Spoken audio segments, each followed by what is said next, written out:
সবাই কেমন আছেন? নিশ্চয়ই ভালো আছেন। আমি আরাফাত আর আপনারা দেখছেন এসএ বং রিয়াকশন। থাম্বনেল দেখে ইতিমধ্যে আপনারা সবকিছু ক্লিয়ার হয়ে গেছে। তাও কিছু কথা বলতেই হয়।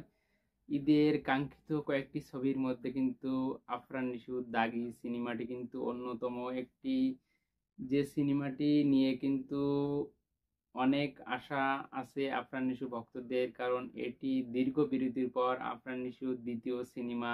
তো যেহেতু দ্বিতীয় সিনেমা এবং অনেক দিনের প্রিপারেশন নিয়ে কিন্তু এই সিনেমাটির শুটিংয়ে নাম নেমেছিল আফরান নিশো, তো এই সিনেমাটি নিয়ে কিন্তু শুটিং প্যাক আপ, কিছুদিন আগে শুটিং প্যাক আপ হয়েছে। তো শুটিং প্যাক আপ হওয়ার পরে কিন্তু দীর্ঘদিন যাবৎ এটা কিন্তু কোনো আপডেট আসতেছিল না যে তো এটার কি অবস্থা আছে। তো বিভিন্ন এডিটিং, বিভিন্ন কার্যক্রম শেষ করে কিন্তু অবশেষে এই সিনেমার টিজার আসতে চলেছে অফিসিয়ালি আগামীকাল 11ই মার্চ বিকাল 3টার সময় কিন্তু এই সিনেমার টিজার আসবে।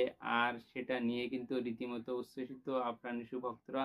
তো বাকি যে টিজারে কি থাকতেছে, সিনেমাটি কেমন হতে চলেছে, তবে ছবির যে টিজারে লেখা যে ক্যাপশনটি দেওয়া হয়েছে সেটা দেখে কিন্তু ইতিমধ্যে এতটুকু ধারণা করা যাচ্ছে যে এই সিনেমাটি কিন্তু আপনার নিশ্চয় কিন্তু কোনো একটি জেল থেকে বের হওয়ার পরে একটি কাহিনী হতে থাকতে পারে, যেটা ক্যাপশন দেখে কিন্তু কিছুটা হলেও ধারণা করা যাচ্ছে। তো বাকিটা কিন্তু টিজার দেখে কিন্তু বলা যাবে যে এই সিনেমাটি কি ধরনের গল্প হতে যাচ্ছে, বা এই সিনেমায় কি কি থাকতে চলেছে, কেমন হতে চলেছে, সবকিছু কিন্তু এভরিথিং জানা যাবে এই সিনেমার টিজার কালকে রিলিজ হওয়ার পরে।